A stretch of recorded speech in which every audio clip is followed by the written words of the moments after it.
ವಿಧಾನಸೌಧದಲ್ಲಿ ಮೊದಲನೇ ಬಾರಿಗೆ ಬುಕ್ ಮೇಳಕ್ಕೆ ಅವಕಾಶ ಕೊಟ್ಟಿರುವುದು ನಿಮ್ಮ ಕೌದಿ ಪ್ರಕಾಶ್ ಹೇಗೆ ಅನ್ಸುತ್ತೆ ಇಲ್ಲಿನ ಬೆಳವಣಿಗೆ ಅಂದ್ರೆ ಜನಗಳು ಬುಕ್ ಖರೀದಿಗೆ ಮುಂದಾಗ್ತಿದ್ದಾರೆ?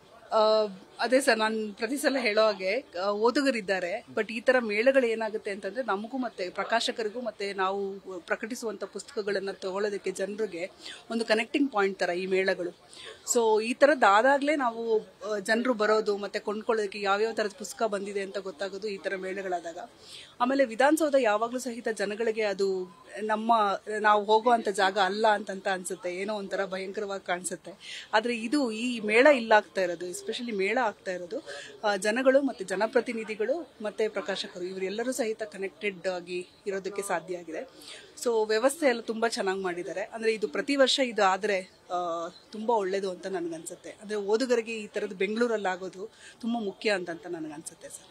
ಈ ಕೌದಿ ಪ್ರಕಾಶ ಓದುಗರಿಗೆ ಎಷ್ಟು ಮಟ್ಟಿಗೆ ಅಂದ್ರೆ ಅಲ್ಲಿರುವಂತಹ ಪರ್ಸೆಂಟೇಜ್ ಬುಕ್ ಮೇಲೆ ರಿಯಾಯಿತಿ ಇರ್ಬೋದು? ಹೌದು ಸರ್, ಕೌದಿ ಪ್ರಕಾಶನದ ಮೂಲ ಉದ್ದೇಶ ಏನು ಅಂತಂದ್ರೆ ಪುಸ್ತಕಗಳನ್ನ ಓದುಗರಿಗೆ ತಲುಪಿಸುವಂತದ್ದು. So it's not just business ಅಷ್ಟೇ ಅಲ್ಲದೆ ಅದರ ಹೊರಗೆ ನಾವು ಜನಗಳಿಗೆ ಪುಸ್ತಕವನ್ನ ಮತ್ತೆ ಓದಲೇಬೇಕಾಗಿರುವಂತಹ ಪುಸ್ತಕಗಳನ್ನ ತಲುಪಿಸುವಂತಹ ಕೆಲಸವನ್ನ ಕೌದಿ ಮಾಡ್ತಾ ಇರುವಂತದ್ದು.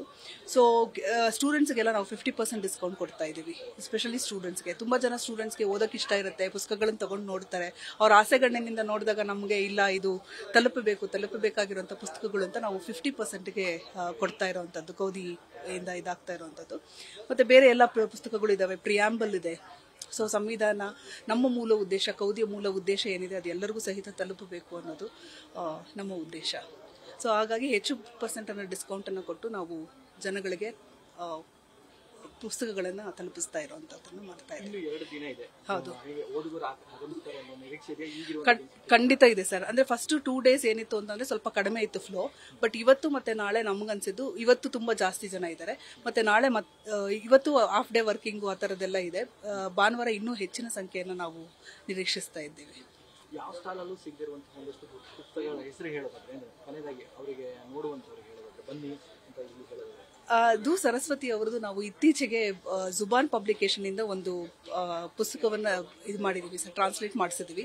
ಸೊ ಅದು ಅಂಬೇಡ್ಕರ್ ಜೊತೆ ಇದ್ದಂತಹ ದಲಿತ ಮಹಿಳೆಯರ ಹೋರಾಟದಲ್ಲಿ ಇರ್ತಕ್ಕಂತಹ ದಲಿತ ಮಹಿಳೆಯರ ಒಂದು ಕಥೆಗಳನ್ನು ನಾವು ಟ್ರಾನ್ಸ್ಲೇಟ್ ಮಾಡಿಸಿರುವಂಥದ್ದು ಸರಸ್ವತಿ ಅವ್ರು ಮಾಡಿದ್ದಾರೆ.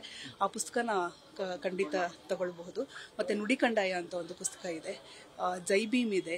ಸೊ ಇಳೆಯ ಬೆಳಗು ಅನ್ನೋ ಒಂದು ಪುಸ್ತಕ ತುಂಬಾ ಇನ್ಸ್ಪೈರಿಂಗ್ ಆಗಿರುವಂತಹ ಪುಸ್ತಕ, ಎಸ್ಪೆಷಲಿ ಮಕ್ಕಳಿಗೆ ಮತ್ತೆ ಈ ಯುವಕರಿಗೆ ತುಂಬಾ ಮೋಟಿವೇಶನ್ ಕೊಡುವಂತಹ ಪುಸ್ತಕಗಳು.